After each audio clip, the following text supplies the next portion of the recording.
Shalom Bapak Ibu Saudara sekalian, kami ucapkan selamat sore, selamat berbakti dalam nama Tuhan Yesus. Oleh kasih kemurahan Tuhan, kalau pada saat kita ada sebagaimana ada nih suatu anugerah buat kita. Sebelum kita mulai ibadah saat sore hari ini, kita berdoa terlebih dahulu. Kami mengucapkan syukur terima kasih Tuhan Yesus atas kasih-Mu, atas kemurahan-Mu Tuhan, atas pemeliharaanmu Tuhan. Kalau pada saat ini kami ada sebagaimana kami ada ini Tuhan, ini suatu anugerah buat kami. Kami merasakan kebaikan-Mu yang sungguh luar biasa. Tuhan, kami menyerahkan ibadah ini sepenuhnya di dalam tangan-Mu. Kami juga akan menyerahkan saudara kami yang masih di dalam perjalanan Tuhan Yesus. Tuhan pimpin, Tuhan hentar sampai tempat ini dengan selamat. Untuk kami siap memuji, memuliakan nama-Mu. Terima kasih Tuhan, sekali lagi menyerahkan ibadah ini Tuhan di dalam tangan-Mu. Memberkati Tuhan anak-anak Tuhan yang mengikuti dalam ibadah ini. Tuhan memberkati satu persatu juga para hamba-hamba-Mu yang melayani. Tuhan berikan urapan yang baru supaya ada suasana surga turun di tengah-tengah ibadah saat ini. Kami percaya Tuhan Kau sudah hadir di tengah-tengah saat ini. Sekali lagi menyerahkan ibadah ini dari permulaan, pertengahan sampai akhirnya. Hanya di dalam nama Tuhan Yesus kami sudah dan mengucap syukur. Terima kasih Tuhan. Inilah persembahan kami Tuhan. Kami ingin berikan yang terbaik bagi-Mu Tuhan Yesus. Inilah persembahan kami yang sejati Tuhan Yesus. Terima kasih Tuhan. Terima kasih Yesus. Terima kasih Tuhan. Terima kasih Tuhan Yesus. Pujian dan syukurku bawa padamu dengan rendah hati ku persembahkan.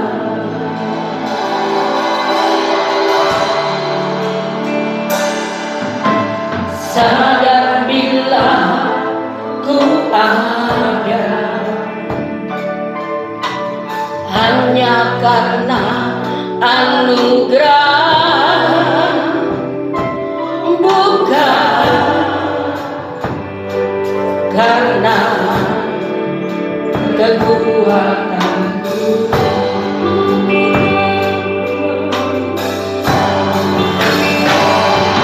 Ku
Terima kasih Tuhan, terima kasih. Terima kasih Tuhan, kami sangat berharga di mata-Mu.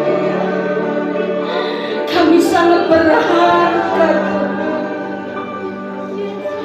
Kami bersyukur Tuhan, Kau ciptakan kami Tuhan sesuai dengan kehendak rencana-Mu Tuhan. Terima kasih Tuhan, tiada bisa kami ucapkan syukur. Apapun yang terjadi dalam hidup kami Tuhan, kami tetap percaya kepadamu Tuhan, karena Kau telah ciptakan kami. Kami sangat berharga di mata-Mu Tuhan. Kiara mata karena maya sikunin nama.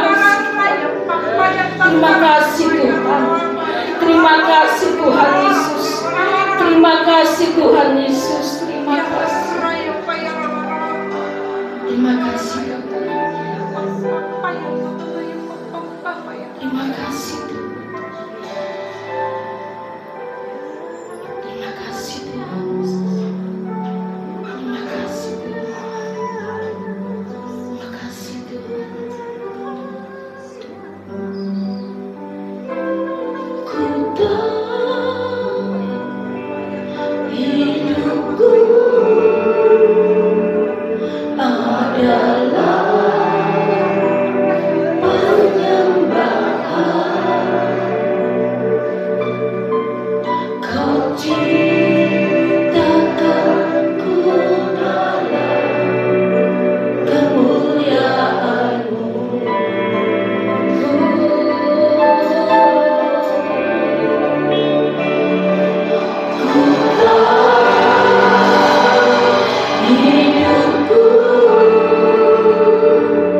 berharga di mata-Mu.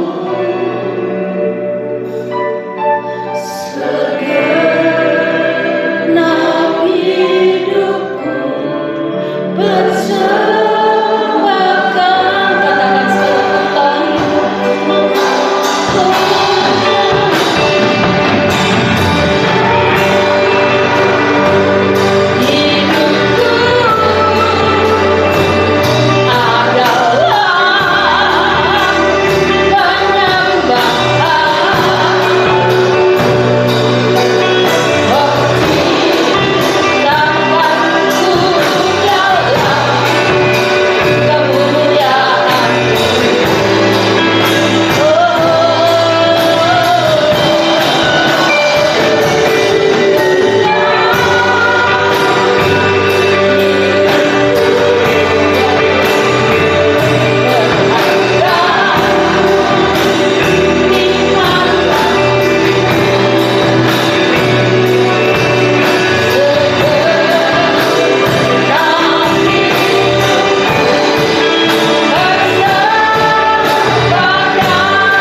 Tuhan Yesus, kami percaya Tuhan, pujian dan penyembahan kami sudah naik di dalam hadirat-Mu.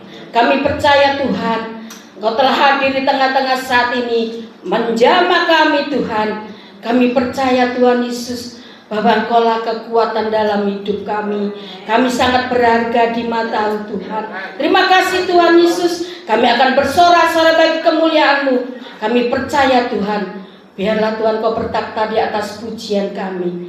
Terima kasih Tuhan Yesus. Hanya di dalam nama Tuhan Yesus, mari sama-sama kita katakan amin sekali bulan melihat bagi Tuhan kita. Haleluya, haleluya, haleluya. Biarlah kita mengucapkan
firman Tuhan yang sangat baik. Bila kita mau mengecap kebaikan Tuhan dalam hidup kita, apapun yang terjadi dalam hidup kita, semuanya kehendak Tuhan, semuanya rencana dari Tuhan. Apapun yang terjadi, semua yang terjadi dalam hidupmu, Tuhan, itulah kehendak-Mu Tuhan yang terjadi. Apapun yang terjadi Tuhan, semuanya seizin dari-Mu Tuhan. Semua yang terjadi di dalam hidupku, ku tahu atas seizin-Mu Tuhanku. Apa yang Kau berbuat di dalam hidupku, ku terima semua sebagai anugerah. Katakan sekali, semua yang terjadi, semua yang terjadi di dalam hidupku, ku tahu atas seizin-Mu Tuhanku. Apa yang Kau berbuat di dalam hidupku, ku terima semua sebagai anugerah. Oh, ku bersyukur untuk semua yang Ku alami.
Kami punya Allah yang luar biasa, yang kami sembah di dalam nama Tuhan Yesus Kristus, yang tidak pernah meninggalkan kami, yang selalu menyertai kami dalam segala situasi keadaan apapun yang kami jalani dalam hidup ini. Kami sungguh-sungguh menyadari penyertaan Tuhan itu ada dalam setiap langkah hidup kami. Sampai sore hari ini, kalau kami ada sebagaimana kami ada, semua karena anugerah Tuhan, semua karena kemurahan Tuhan, bukan karena kuatan gagah kami. Sebab itu layaklah kami untuk memuji menyembah Engkau. Layaklah kami untuk memberikan pujian yang terbaik bagimu, menghormati Tuhan. Layaklah kami untuk lebih lagi sungguh-sungguh datang kepada Tuhan, karena kami tahu Engkau adalah sumber kehidupan kami. Terima kasih Tuhan, terima kasih. Sore hari ini hati kami penuh ucapan syukur kepadamu. Kembali Tuhan beri kami kesempatan untuk beribadah, karena kami tahu setiap kali kami datang beribadah kepadamu dengan hati yang rindu, dengan rasa lapar dan haus, maka Engkau akan memuaskan jiwa kami. Engkau akan penuhi roh kami dengan kekuatan yang baru Tuhan, sehingga kami menjadi umat-umat Tuhan yang sanggup dan kuat berjalan menurut segala rancangan Tuhan dalam hidup kami. Karena kami tahu rencana Tuhan buat kami bukan rencana kecelakaan, tapi rencana Tuhan bagi kami ialah hidup yang penuh dengan damai sejahtera dan masa depan yang penuh harapan. Sebab itu Tuhan, apapun yang Tuhan izinkan terjadi dalam hidup kami tahu itu untuk kebaikan kami. Ajari kami supaya kami tidak melihat masalah kami, tapi kami memandang Tuhan yang besar, Tuhan yang setia, Tuhan yang penuh belas kasihan, dan Tuhan yang selalu ada di setiap musim hidup kami. Malam hari ini kembali Tuhan, kami mempersiapkan hati kami. Kami mau menerima kebenaran firman Tuhan, dan kami tahu firman Tuhan itu yang menunjukkan jalan yang terbaik untuk kami. Sebab itu Tuhan, biarlah setiap kami yang datang malam hari ini, kami mempersiapkan hati kami, kami mempersiapkan pendengaran kami, sehingga benar-benar firman Tuhan nanti boleh kami terima dengan sukacita. Kami terima menjadi, Tuhan, bekal dalam hidup kami, sehingga ketika kami jalani hidup ini, kami tidak menjadi umat Tuhan yang ragu-ragu, tidak menjadi umat Tuhan yang gampang terpengaruh dengan dunia ini, tapi kami menjadi umat Tuhan yang kuat berdiri dalam iman yang teguh. Sekali kami percaya Tuhan Yesus, selamanya Tuhan Yesus menjadi Tuhan dan Juru Selamat kami. Urapi hamba-Mu Bapak Gembala yang Tuhan telah persiapkan. Kami percaya melalui hamba-Mu Tuhan akan menyatakan kebenaran firman Tuhan yang Tuhan akan singkapkan. Beri kami hati yang siap untuk dibajak, untuk terima firman, sehingga ketika firman itu datang kepada kami menjadi umat-umat Tuhan yang boleh menerimanya, dan kami mau melakukan dalam hidup kami, supaya kebahagiaan yang Tuhan janjikan itu terwujud dalam hidup kami. Terima kasih Bapa, terpujilah nama-Mu. Kami percaya Tuhan sudah berkarya dalam kehidupan kami, berkarya di tengah-tengah ibadah kami, sampai pada akhirnya kami benar-benar memperoleh berkat yang komplit dari Tuhan, sehingga kami pulang nanti ada sukacita yang melimpah dalam hidup kami.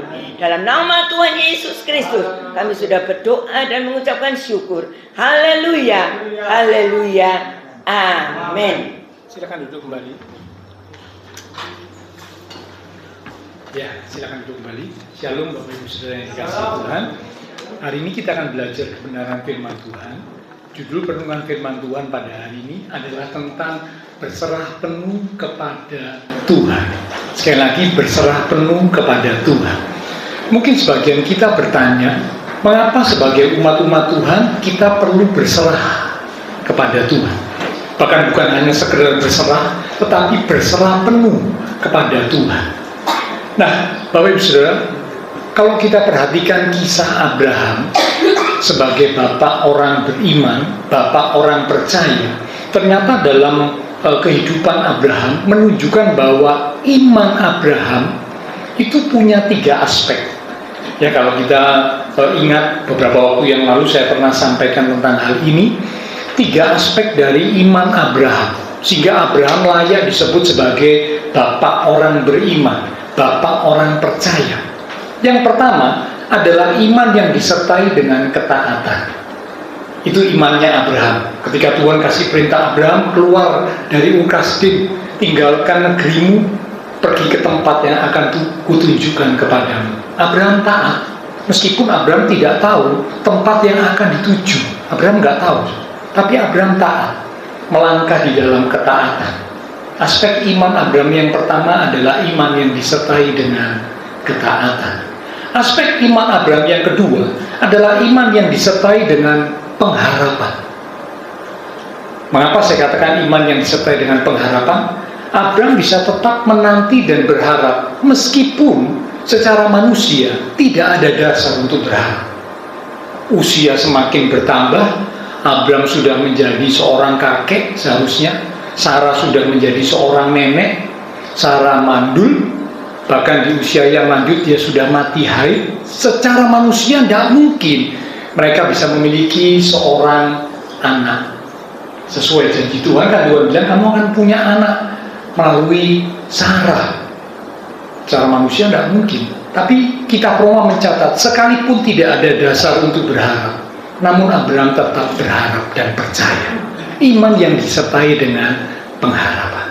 Dan akhirnya pengharapan tidak sia-sia, tidak masuk akal, tidak mungkin terjadi, tapi bagi Tuhan tidak ada yang mustahil. Iman yang disertai pengharapan. Yang ketiga, aspek iman Abraham adalah iman yang disertai dengan penyerahan. Ternyata iman bukan cuma disertai dengan ketaatan, iman bukan hanya disertai dengan pengharapan, namun iman juga disertai dengan penyerahan. Ketika Tuhan ngomong kepada Abraham, aku minta anakmu yang tunggal, Ishak itu, dipersembahkan sebagai korban bakaran bagi Tuhan. Wow, ini sesuatu yang berat. Anak tunggal yang ditunggu di usia sangat lanjut, lalu bisa melahirkan dengan sangat ajaib oleh karena mujizat dari Allah tentunya. Sekarang diminta untuk dipersembahkan sebagai korban bakaran. Tentu sangat berat. Tetapi Abraham berani menyerahkan anaknya. Saat dia hendak mempersembahkan Ishak sebagai korban bakaran, Tuhan berkata cukup. Aku cuma mau menguji sampai sejauh mana ketaatanmu, penyerahanmu kepada Allah. Abraham lulus ujian. Jadi ternyata penyerahan itu adalah bagian dari iman. Jadi kalau Bapak Ibu Saudara berkata seorang yang beriman seharusnya tidak boleh berserah, ternyata tidak. Alkitab berkata penyerahan adalah bagian dari iman. Iman disertai ketaatan, iman disertai pengharapan, iman juga disertai dengan penyerahan.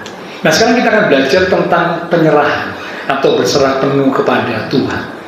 Ada kalanya dalam menjalani kehidupan ini kita diperhadapkan dengan situasi yang sulit. Ketika tantangan ada di depan kita, hari-hari ini memang betul-betul sulit, semakin sulit. Ya saya baca mengikuti berita-berita, sekilas saya baca itu perekonomian Indonesia itu cukup jatuh. Ya, beberapa bulan terakhir mengalami kalau istilahnya perekonomian itu bilang deflasi ya. Padahal sebelumnya itu di masa Covid pandemi itu inflasi. Tapi kali ini deflasi, dan deflasinya bukan cuma 1 bulan, sampai 4 bulan berturut-turut. Betul-betul sulit. Ini belum pernah terjadi semenjak tahun 99. Dan sudah bisa bayangkan ya. Jadi 99 sesudah krisis moneter 98, kerusuhan 98, lalu 99 itu ada kesulitan ekonomi, deflasi selama 7 atau 8 bulan.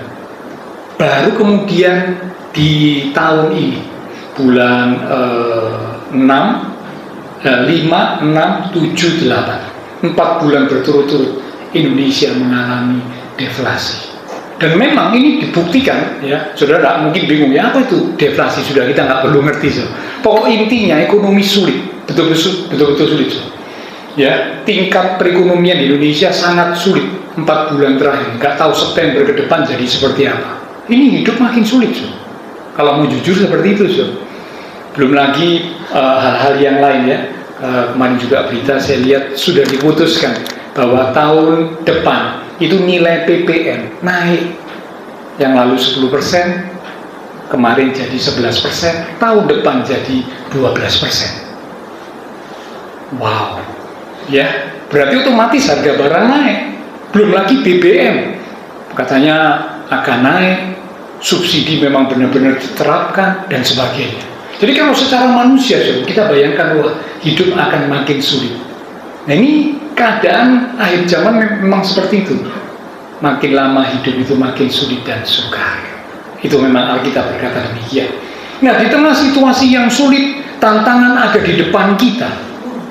Mungkin kita sudah berdoa, Tuhan tolong, puasa bahkan, tapi kok sepertinya belum ada jalan keluar. Kita sudah berjuang, kita sudah berupaya dengan segala hal yang kita bisa lakukan. Kita sudah berjuang, kita sudah berupaya, tapi sepertinya belum ada titik terang. Jalan keluar sepertinya belum ada, belum nampak. Rupanya inilah waktunya Tuhan mau kita belajar berserah penuh kepada Tuhan. Ya, jadi ini rupanya Tuhan ingin kita sebagai umat Tuhan belajar untuk berserah penuh kepada Tuhan. Ya, karena memang bagaimana Tuhan menolong kita, caranya bagaimana, kapan waktunya Tuhan menolong membuka jalan bagi kita, itu adalah bagian Tuhan. Itu adalah area Tuhan. Bagian kita sebagai umat Tuhan percaya dengan ketaatan, percaya dengan pengharapan, percaya dengan penyerahan. Nah, sekarang kita akan masuk. Ada 3 hal yang akan kita belajar berkaitan dengan berserah penuh kepada Tuhan. Yang pertama, mengapa kita harus berserah penuh kepada Tuhan? Ya, kalimat tanya, kita bertanya kepada diri kita sendiri, mengapa ya? Saya sebagai umat Tuhan harus berserah penuh kepada Tuhan. Apa alasannya? Mari kita buka Roma pasal 11 ayat yang ke-33 sampai dengan ayat yang ke-35. Roma 11 ayat yang ke-33 mulai. Oh, alangkah dalamnya kekayaan, hikmat, dan pengetahuan Allah. Sungguh tak terselidiki keputusan-keputusannya, dan sungguh tak terselami jalan-jalannya. Sebab siapakah yang mengetahui pikiran Tuhan? Atau siapakah yang pernah menjadi penasehatnya? Atau siapakah yang pernah memberikan sesuatu kepadanya sehingga ia harus menggantikannya? Nah, Bapak Ibu Saudara, kalau kita cermati 3 ayat ini, paling tidak ada 3 alasan mengapa kita sebagai umat Tuhan harus belajar berserah penuh kepada Tuhan. Yang pertama, dikatakan betapa dalamnya hikmat Tuhan, pengetahuan Tuhan, sungguh tak terselami jalan Tuhan. Yang pertama, Tuhan itu tidak terbatas. Sedangkan kita manusia adalah manusia yang terbatas. Siapa sih orang yang bisa atau berani berkata saya tidak terbatas? Saya pasti bisa melakukan semua hal. Kalau mau jujur, siapapun dia, sampai pada mungkin orang yang sangat pandai secara pengetahuan, ya, hebat dalam soal skill kecakapan, ya, mungkin punya popularitas, punya kekayaan, ya, dan hal-hal yang lain. Tapi kalau mau jujur, semua manusia itu punya keterbatasan. Siapapun dia, hanya Tuhan yang tidak terbatas. Itulah sebabnya Bapak Ibu Saudara, saya perlu belajar berserah penuh kepada Tuhan, karena hanya Tuhan yang tidak terbatas. Kita ini manusia yang terbatas. Yang kedua, di ayat berikutnya dikatakan, itu di ayat yang ke-34, siapakah yang pernah menjadi penasehatnya, penasehat Tuhan? Apakah Tuhan butuh nasihat kita? Enggak, ya, Tuhan tidak butuh nasihat kita yang butuh nasihat Tuhan. Ya, artinya apa? Alasan yang kedua, mengapa kita sebagai umat Tuhan perlu belajar berserah penuh kepada Tuhan? Karena Tuhan itu sempurna. Sedangkan kita manusia yang tidak sempurna, bahkan mungkin masih jauh dari sempurna. Hanya Tuhan yang sempurna. Itulah sebabnya kita perlu belajar berserah penuh kepada Tuhan, karena hanya Tuhan yang sempurna. Kita manusia yang tidak sempurna, bahkan masih jauh dari sempurna. Yang ketiga, di ayat yang ke-35 tadi dikatakan, siapakah yang pernah memberikan sesuatu kepadanya sehingga ia, Tuhan, harus menggantikannya? Artinya apa? Alasan yang ketiga, mengapa kita harus berserah penuh kepada Tuhan? Tuhan itu tidak pernah berhutang kepada kita, tetapi justru kita yang banyak berhutang kepada Tuhan. Ya, sekali lagi, Tuhan tidak pernah berhutang kepada kita. Karena itu ayat tadi berkata, siapa yang bisa menuntut Tuhan harus memberikan sesuatu, menggantikan sesuatu kepada dirinya? Tidak ada. Tuhan tidak pernah berhutang kepada kita, tidak pernah. Kita ini loh yang banyak berhutang kepada Tuhan. Salah satunya hutang nyawa, hutang keselamatan yang Tuhan berikan. Wow, ini hutang yang tidak akan pernah bisa digantikan karena pengorbanan Kristus yang begitu luar biasa. Nah, ini 3 alasan mengapa kita harus berserah penuh kepada Tuhan. Tentunya ini belajar, ya, karena belajar berserah penuh kepada Tuhan itu bukan hal yang mudah, tapi itu yang Tuhan mau. Yang pertama, Tuhan tidak terbatas, kita manusia yang terbatas. Yang kedua, Tuhan itu sempurna, kita masih belum sempurna, tidak sempurna, bahkan jauh dari sempurna, tapi sedang belajar menuju kepada kesempurnaan. Betul, tapi masih jauh dari sempurna. Ya, hanya Tuhan yang sempurna. Dan yang ketiga, Tuhan tidak pernah berhutang kepada kita. Kitalah yang banyak berhutang kepada Tuhan. Inilah 3 alasan di bagian pertama, mengapa kita sebagai umat Tuhan harus belajar berserah penuh kepada Tuhan. Sekarang kita masuk bagian yang kedua. Ciri orang yang berserah penuh kepada Tuhan itu bagaimana? Ciri, ya, tanda, ciri orang yang berserah penuh kepada Tuhan itu bagaimana? Nah, dengan belajar ciri ini, kita jadi bisa memeriksa diri kita, ya. Kita nggak perlu periksa orang lain, karena setiap pribadi itu punya urusan dengan Tuhan, ya. Jadi maka kita harus memeriksa diri kita sendiri dalam hubungan dengan Tuhan secara pribadi. Ciri orang yang berserah penuh kepada Tuhan ada 3.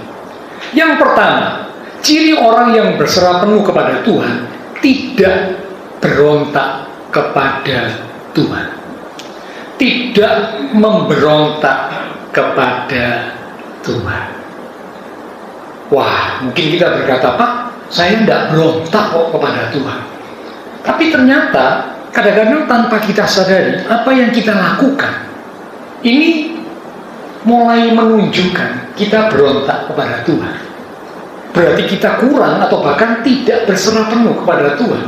Karena orang yang berserah penuh kepada Tuhan, dia tidak akan berontak kepada Tuhan. Ada 2 keadaan orang yang dikatakan berontak kepada Tuhan. Yang pertama, berontaknya itu silent. Silent itu maksudnya tenang, tidak kelihatan. Apa maksudnya berontak kepada Tuhan tapi tidak kelihatan? Bentuknya itu lari dari Tuhan, menjauh dari Tuhan. Ingat kisahnya Yunus. Tuhan kasih perintah pergi ke Niniwe, serukan pertobatan, kalau tidak Niniwe akan dihancurkan.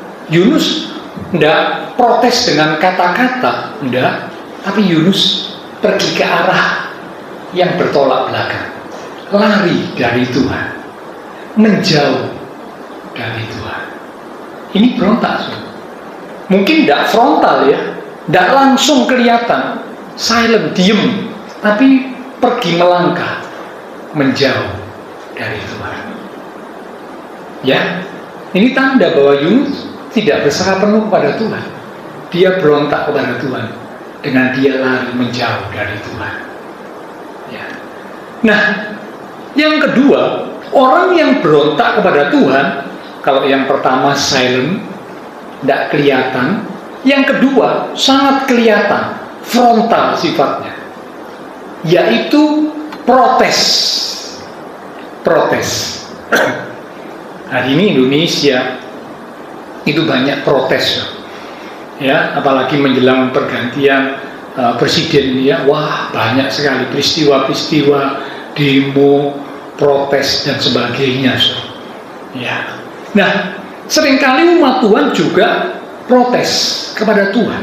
Ingat kisahnya Israel, waktu Israel melewati padang gurun, berulang kali mereka protes kepada Tuhan, frontal, langsung berontak kepada Tuhan. Mereka marah, mereka bersungut-sungut, mereka berkata kepada Musa, apakah di Mesir tidak ada kuburan? Kami harus dibawa ke sini dan mati di padang gurun ini. Apakah di Mesir tidak ada makanan? Kami harus dibawa ke padang gurun dan kekurangan makan dan minum, dan sebagainya. Protes.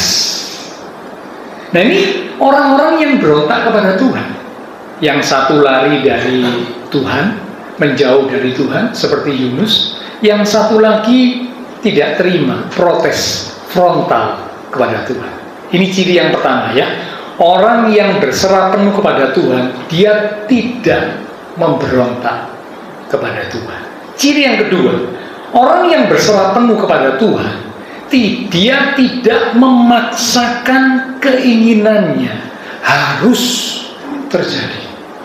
Sekali lagi, dia tidak memaksakan keinginannya harus terjadi. Ada kalanya umat Tuhan memaksa untuk supaya keinginannya harus terjadi. Tuhan Yesus memberikan teladan waktu di Taman Getsemani dalam keadaan sebagai manusia. Tuhan berkata dalam doanya, kalau boleh cawan ini lalu, tapi biar bukan kehendakku yang jadi, kehendak Bapa yang jadi. Tidak memaksa keinginannya harus terjadi, tidak. Di dalam doa Bapa kami, ya, yang diajarkan oleh Tuhan Yesus kepada para murid, kepada para pengikutnya, Bapa kami yang di surga, dikuduskanlah namamu, datanglah kerajaanmu, jadilah kehendakmu. Kata jadilah kehendakmu berarti bukan kita yang memaksakan kehendak kita, tapi kita rindu supaya kehendak Tuhan yang terjadi dalam hidup kita. Itu namanya berserah penuh, ya. Orang yang tidak berserah penuh, dia akan mengharuskan setiap keinginannya harus terjadi, harus terwujud. Kalau tidak, wah, kecewa, marah, dan sebagainya. Yang ketiga, ciri orang yang berserah penuh kepada Tuhan yang ketiga adalah tetap berbuat baik dan benar, sekalipun kondisinya tidak memungkinkan. Sekali lagi, tetap berbuat baik dan benar, sekalipun kondisinya tidak mendukung, tidak memungkinkan. Ingat kisahnya Yusuf, anaknya Yakub dalam perjanjian lama, ya. Yusuf dijual sebagai budak. Namun ketika dia bekerja di rumah Potifar sebagai budak, ini keadaan yang sangat sulit bagi Yusuf. Tadinya anak manja, anak kesayangan, sekarang jadi budak, kerja keras.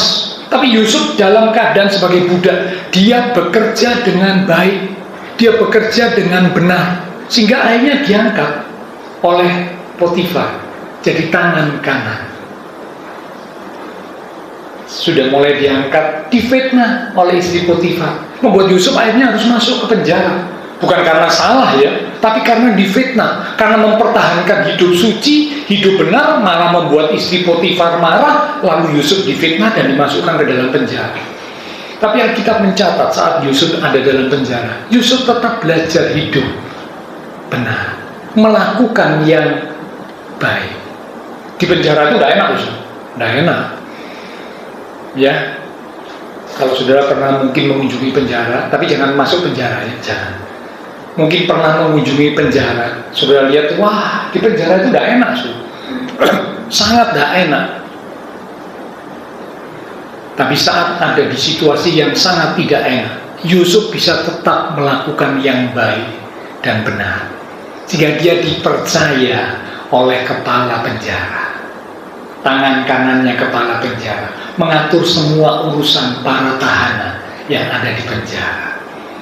Nah, ketika dia akhirnya diangkat, tiba waktunya ya, sesuai mimpi yang Tuhan berikan, diangkat jadi orang nomor 2 di Mesir, penguasa di bawahnya Firaun. Kakak-kakak Yusuf yang pernah menyakiti hati Yusuf, yang pernah membuat Yusuf dijual sebagai budak, datang sujud menyembah. Nah, kalau manusia pada umumnya ngomongnya begini, ini kesempatan emas untuk membalas. Dulu kamu nyakiti aku, dulu kamu merugikan aku, dulu kamu membuat aku jadi budak. Sekarang ku jadikan kamu budak. Sekarang ku hancurkan hidupmu, ku hancurkan keluargamu. Kesempatan. Orang di luar sana berkata pembalasan lebih kejam. Ya, tapi tidak demikian dengan Yusuf. Yusuf tidak membalas kesalahan saudara-saudaranya yang pernah begitu menyakiti dan membuat dirinya sangat menderita. Justru dia yang menampung saudara-saudaranya dan keluarganya selama masa kelaparan. Yusuf tetap berbuat baik dan benar. Ini menunjukkan Yusuf seorang yang berserah penuh kepada Tuhan. Nah, kita koreksi diri kita, ya. Saya pun kalau mau jujur, saya koreksi diri saya, saya dapati ternyata masih kurang berserah penuh pada Tuhan. Ya, karena yang pertama dikatakan tidak boleh berontak. Entah itu lari dari Tuhan, entah itu mungkin protes keras frontal kepada Tuhan. Yang kedua, tidak memaksa keinginan kita harus terpenuhi, keinginan daging kita harus terjadi. Tidak, tapi biar kehendak Tuhan yang jadi. Wah, masih kadang-kadang maksa ya. Tuhan, aku kepingin ini. Boyo turut tono gitu loh Tuhan. Terjadilah. Ya, aku klaim dalam nama Tuhan Yesus. Nah, gitu ya. Siapa kita berani ngeklaim, Kalau asuransi bisa kita klaim, Nah, tapi kalau Tuhan Yesus apa bisa kita klaim? Siapa kita? Ya, Tuhan Yesus bukan petugas asuransi, ya. Tuhan Yesus itu Allah di atas segala ilah, Tuhan di atas segala Tuhan yang patut ditinggikan. Siapa kita berani ngeklaim Tuhan? Ya. Dan yang ketiga dikatakan tetap berbuat baik dan benar. Sekalipun situasinya tidak mendukung, situasinya sulit, tapi belajar untuk tetap berbuat baik dan benar, seperti yang dilakukan oleh Yusuf, anak dari Yakub. Ya, ini 3 ciri. Ya, bagian yang kedua yang kita belajar bersama. Sekarang bagian yang ketiga, yang terakhir. Ya, jadi bagian yang pertama, mengapa kita harus berserah kepada Tuhan? Ada 3 alasan. Tuhan tidak terbatas, kita manusia yang terbatas. Tuhan Allah yang sempurna, kita masih belum sempurna, bahkan jauh dari sempurna. Tuhan tidak pernah berhutang kepada kita, kita yang banyak berhutang kepada Tuhan. Ini 3 alasan mengapa kita umat Tuhan harus belajar berserah penuh kepada Tuhan. Bagian yang kedua, ciri orang yang berserah penuh kepada Tuhan ditandai yang pertama, tidak berontak. Entah itu lari menjauh dari Tuhan seperti Yunus, atau protes keras kepada Tuhan seperti bangsa Israel. Yang kedua, tidak memaksa keinginan sendiri harus terjadi. Harus Tuhan, kalau enggak aku marah, kalau enggak awas. Wow. Ya. Dan yang ketiga, tetap berbuat baik dan benar sekalipun situasinya sulit. Sekalipun situasinya tidak memungkinkan, tapi tetap belajar berbuat yang baik dan benar seperti Yusuf, anak Yakub. Nah, sekarang bagian yang ketiga, apa hasilnya kalau kita berserah penuh pada Tuhan? Ternyata ada hasil yang luar biasa. Ketika Bapak Ibu Saudara saya belajar berserah penuh kepada Tuhan, ada hasil yang luar biasa yang akan Tuhan kerjakan dalam hidup kita. Mari kita buka Mazmur pasal 73 di ayat yang ke-21 mulai. Mazmur 73 di ayat yang ke-21 mulai. Ketika hatiku merasa pahit dan buah pinggangku menusuk-nusuk rasanya. Cukup sampai situ ya, tapi jangan ditutup dulu. Nanti kita baca ayat berikutnya. Mazmur 73 ini ditulis oleh Asaf. Ya. Nah, Asaf waktu itu melihat ada orang-orang fasik, orang-orang lali, orang-orang yang tidak benar. Ya, namanya orang fasik, orang lalim, orang tidak benar, pasti hidupnya tidak karu-karuan. Perbuatannya sudah tidak karu-karuan, jauh dari kebenaran, sesuka hati mereka. Tetapi Asaf melihat, kenapa? Orang fasik, orang tidak benar, orang lalim, sehat, gemuk, sukses, berhasil. Sementara Asaf dan rekan-rekan yang belajar hidup benar, kok hidupnya ada tantangan, ada masalah, ada kesulitan. Sepertinya terjadi ketidakadilan. Kalau Allah adil, mengapa yang hidupnya fasik, sehat, gemuk, sukses? Yang hidupnya benar mengalami tantangan, masalah, kesulitan. Di mana keadilan Tuhan? Tuhan adil. Katanya Tuhan akan membalas setiap orang sesuai dengan perbuatannya.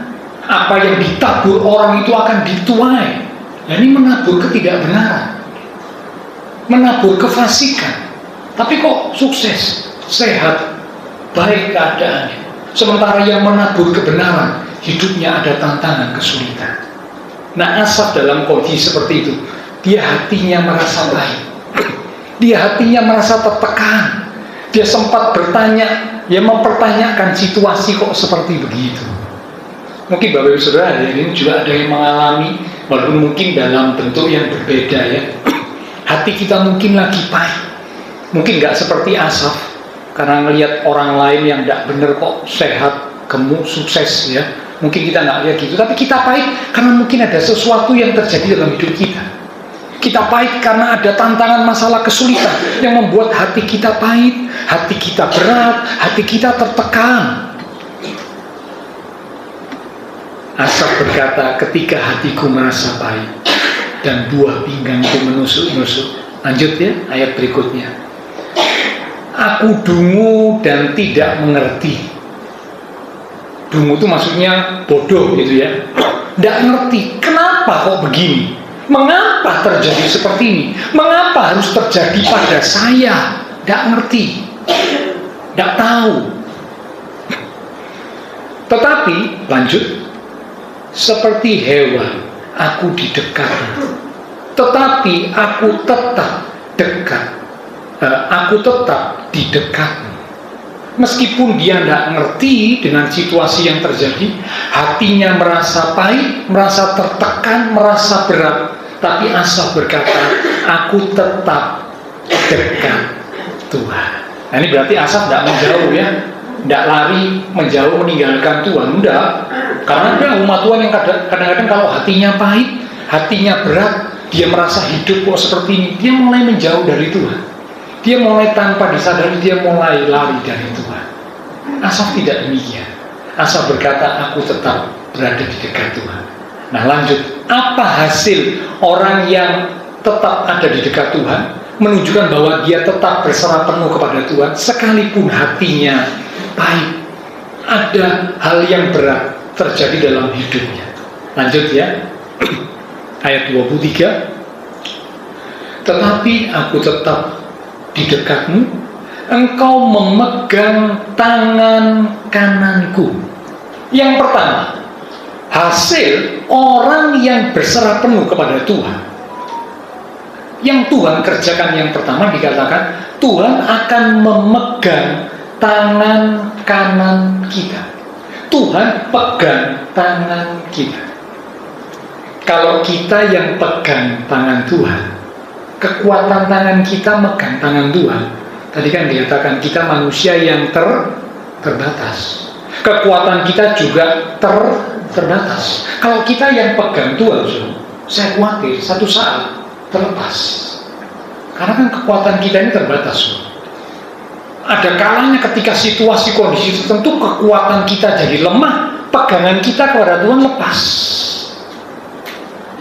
Tapi hasil orang yang berserah penuh kepada Tuhan, Bukan orang itu yang pegang tangan Tuhan, tapi Tuhan yang pegang tangannya orang itu.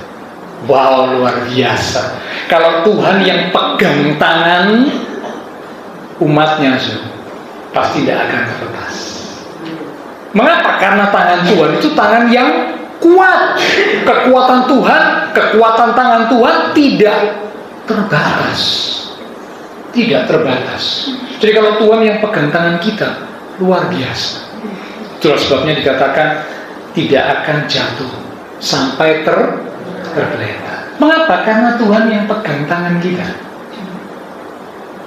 Ya, ini yang pertama, orang yang belajar berserah penuh kepada Tuhan, dia akan menerima, mendapatkan hasil yang pertama. Tuhan pegang tangannya, Tuhan pegang hidupnya, sehingga walaupun berat, walaupun susah, walaupun sulit, tetap dia tidak akan jatuh, tetap dia tidak akan hancur. Mengapa? Karena Tuhan yang pegang tangannya. Yang kedua, kita lanjut di ayat yang ke-24 dari Mazmur 73 tadi. Dengan nasihatmu engkau menuntun aku. Yang kedua, kalau yang pertama hasilnya Tuhan pegang tangan orang yang berserah kepadanya. Yang kedua, Tuhan akan menuntun dengan nasihatnya. Tuhan tidak butuh nasihat kita, kita yang butuh nasihat Tuhan. Amin. Iya, Tuhan tidak butuh nasihat kita, karena Tuhan sempurna. Kita yang butuh nasihat Tuhan. Kita nggak tahu apa yang akan terjadi di masa yang akan datang. Jangan lagi sampai 5-10 tahun ke depan, kita nggak tahu. Ya, beberapa bulan ke depan saja kita nggak tahu apa yang akan terjadi. Nggak ada yang tahu. Ya, dikatakan hidup kita itu seperti uang, sebentar kelihatan lalu lenyap. Kita nggak tahu apa yang terjadi dengan hari depan, dengan waktu yang akan datang. Kita nggak tahu, tapi Tuhan tahu. Nah, kalau kita dituntun Tuhan dengan nasihat Tuhan, hidup akan jadi indah. Kita tidak akan salah membuat keputusan. Kita tidak akan salah di dalam melangkah. Mengapa? Karena Tuhan nuntun kita. Tuhan membimbing kita dengan nasihatnya. Ada jalan yang disangka orang lurus. Amsal berkata demikian. Secara manusia dilihat, wah jalan ini lurus, jalannya akan membawa kepada sesuatu yang luar biasa. Tetapi Amsal berkata, jalannya disangka lurus, tapi ujungnya menuju kepada maut, kebinasaan, kehancuran. Secara pandangan manusia kelihatannya ini jalan yang baik, menjanjikan, jalan yang indah, tapi ternyata ujungnya membawa kepada kehancuran. Ingat kisahnya Lot, kan? Lot memilih lembah Yordan, daerah sekitar Sodom Gomora, yang dikatakan seperti taman Tuhan. Wah, di pandangan mata Lot secara manusia ini tempat yang menjanjikan. Kalau saya di sana, saya akan makmur, jaya, sukses. Tapi tahukah Bapak Ibu, setelah kita lihat akhir kehidupan keluarga Lot bagaimana? Hancur. Di Sodom dan Gomora yang dikatakan seperti taman Tuhan, disitulah terjadi kehancuran keluarga Lot. Istrinya menjadi tiang garam, maaf, anak-anaknya melakukan tindakan yang sangat tidak terpuji. Bapaknya dibuat mabuk, lalu mereka melakukan hubungan dengan bapaknya. Waduh, ngeri. Apa ini namanya? Incest, ya. Jadi kawin dengan bapaknya sendiri. Wah, amoral, betul-betul tindakan yang sangat tidak terpuji. Tapi itu terjadi. Keluarga Lot hancur. Mengapa? Karena Lot salah membuat keputusan. Lot salah melangkah. Dia melangkah hanya berdasarkan pandangannya. Dia tidak meminta petunjuk, bimbingan dari Tuhan. Nah, Bapak Saudara, orang yang belajar berserah penuh kepada Tuhan, maka dikatakan Tuhan akan membimbing, menuntun dengan nasihat yang luar biasa. Dan nasihat Tuhan itu pasti nasihat yang top tier, karena Tuhan itu Allah yang maha tahu.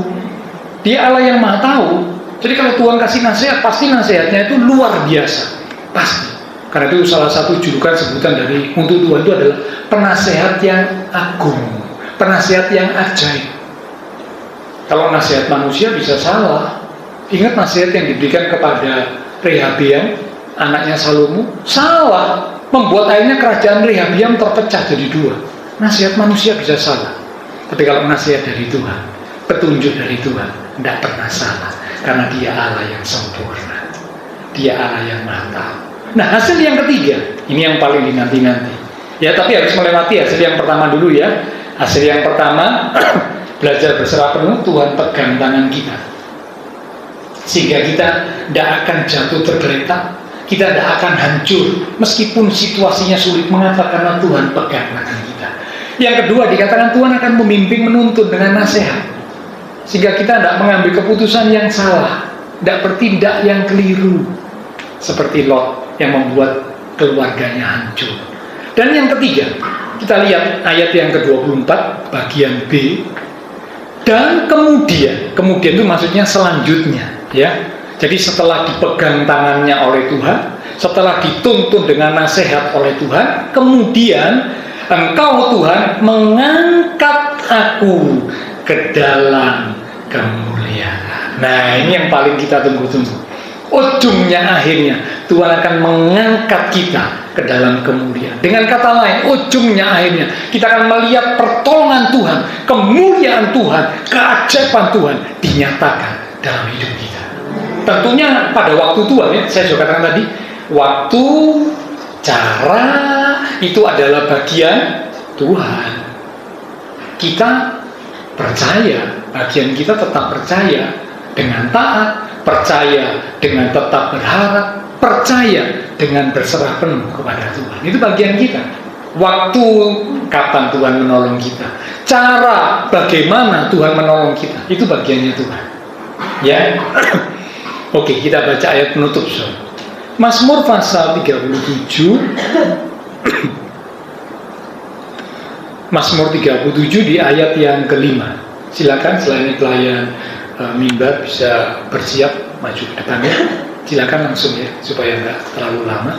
Mazmur 37 di ayat yang kelima. Semua sudah dapat ya? Kita akan baca sama-sama ayat ini. Mazmur 37 di ayat yang kelima. 2, 3. Serahkanlah hidupmu kepada Tuhan dan percayalah kepadanya, dan Ia akan, yang setuju berkata amin. Dikatakan serahkanlah hidupmu kepada Tuhan, berserah penuh kepada Tuhan, percayalah kepadanya. Orang yang belajar berserah penuh itu berarti tanda dia percaya sungguh kepada Tuhan. Dikatakan Tuhan akan bertindak. Luar biasa. Kita akan datang kepada Tuhan lewat satu pujian. Kita katakan, ku rindu setiap waktu hidup di kebenaran-Mu, bukan dengan kuatku, namun karena Roh-Mu. Tuhan Yesuslah yang aku pegang teguh. Ku rindu setiap waktu hidup di kebenaran-Mu, bukan dengan kuatku, namun karena Roh-Mu.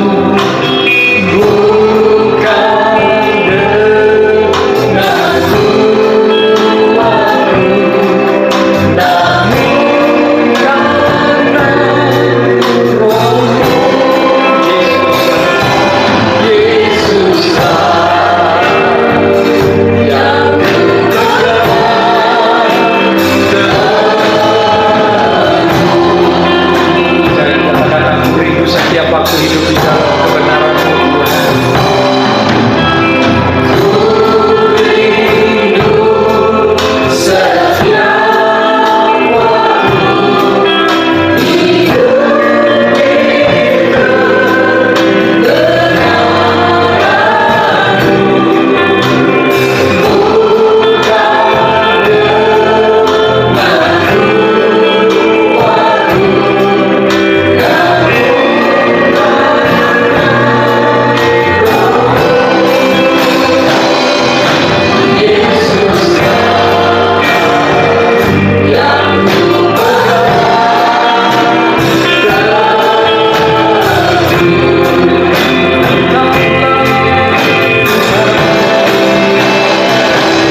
Mungkin hari ini ada tantangan, masalah, kesulitan yang sedang kita hadapi.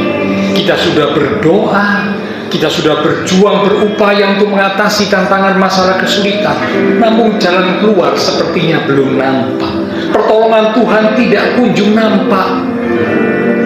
Rupanya Tuhan ingin supaya kita sebagai umat-umatnya belajar untuk berserah kepada Tuhan. Mengapa kita perlu berserah kepada Tuhan? Firman Tuhan mengatakan, karena Tuhan yang kita sembah itu Allah yang tidak terbatas. Tuhan yang kita sembah itu Allah yang sempurna. Dan Tuhan Allah yang kita sembah itu tidak pernah berhutang kepada kita. Justru kita yang banyak berhutang kepada Tuhan. Karena itu tidak ada alasan untuk kita tidak belajar berserah penuh kepada Tuhan.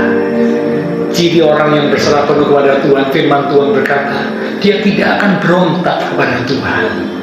Dia tidak akan memaksakan keinginannya harus terjadi. Tidak, tetapi biarlah kehendak Tuhan yang terjadi. Dia belajar untuk tetap berbuat baik dan benar, sekalipun kondisinya sulit, kondisinya tidak memungkinkan, tetapi tetap belajar berbuat baik dan benar.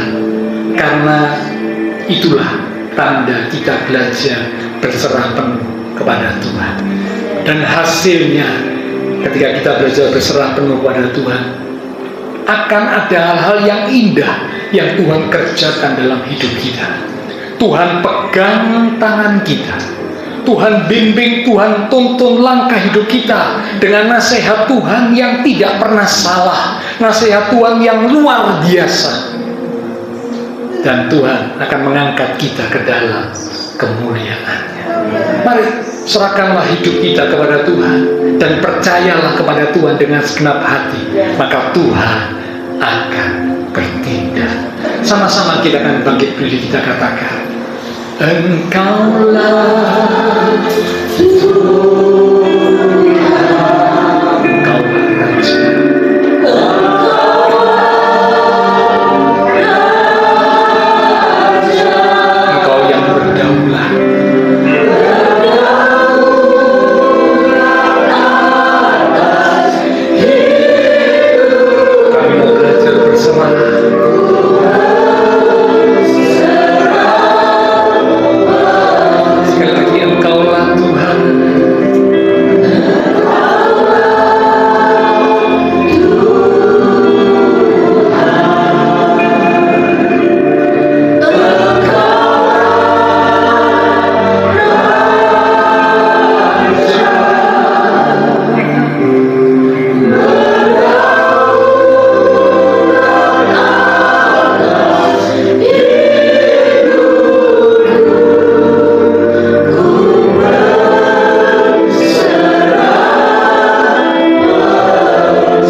Engkaulah Raja, Engkaulah pemilik hidup kami yang berdaulat atas hidup kami.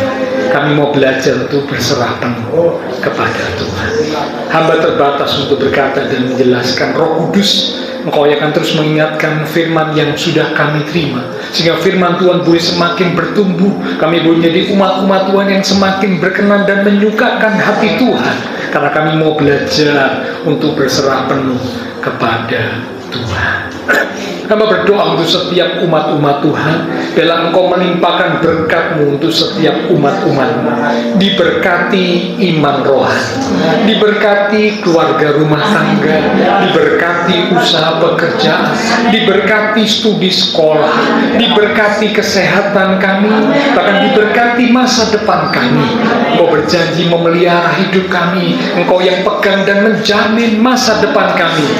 Engkau sediakan masa depan yang indah, penuh dengan pengharapan. Terima kasih Tuhan, terima kasih.